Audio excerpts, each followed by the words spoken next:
good morning. Welcome to episode 5 of the 3-Minute Book Club. And you can tell already that episode 5 is going to be a little different. This morning I'm in my office instead of in my home, and this is the Advent episode, the Advent reading episode.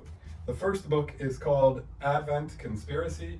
You can probably get it on that place called Amazon that I don't know how much I should be a big supporter of, but I do buy a lot of books there. Advent Conspiracy, Making Christmas Meaningful Again, and you'll get the whole theme that I use almost every Advent, and it's a joint ecumenical movement of churches that go back to just simplicity. And the idea is like Hobby Lobby and all these places will be like, hey, make your Christmas wonderful, work hard, make it meaningful. And the idea of Advent Conspiracy is that God already made it meaningful in Christ Jesus, and it's a return to sort of simple stuff. The second one, I use this as the background mostly for the More sermon at the start of Advent, Sabbath as Resistance by Walter Brueggemann.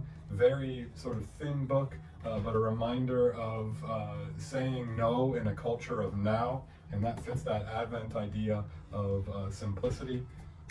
This one has informed me all through Advent, again by Walter Brueggemann. Brueggemann is one of my favorite theological authors. He's an Old Testament scholar, but really does that really well.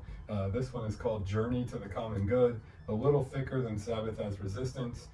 This one is about how we find meaning in life when we're about something communal instead of about ourselves. And you can sort of see that link to making Advent meaningful by setting this bar really high, or having this sort of deeper understanding of where God is at work in the world.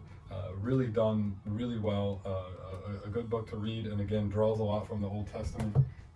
All those would probably be available on Amazon too. Brueggemann is my favorite. If you're going to read any theological book and dive into that, Brueggemann's a good one. And then this one, Sharing Food, you can hear the influence of this one in that sermon I just gave this past Sunday. It had a pretty heavy John the Baptist eating locust and honey emphasis, and then tying into food. I even have chapters of this book available here at church. This one is by Shannon Jung, and maybe not the most readable book. It's a Fortress Press, so it's by our Lutheran publishing house, Christian Practices for Enjoyment.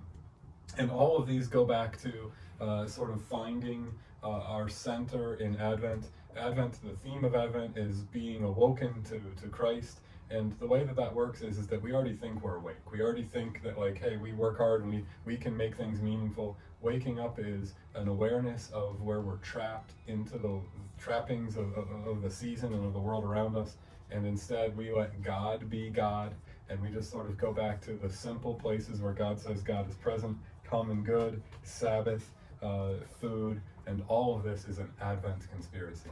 So these are the books for this week, and this is episode 5. Thanks for joining me. Enjoy your Christmas season. Have a Merry Christmas. I'll see you soon.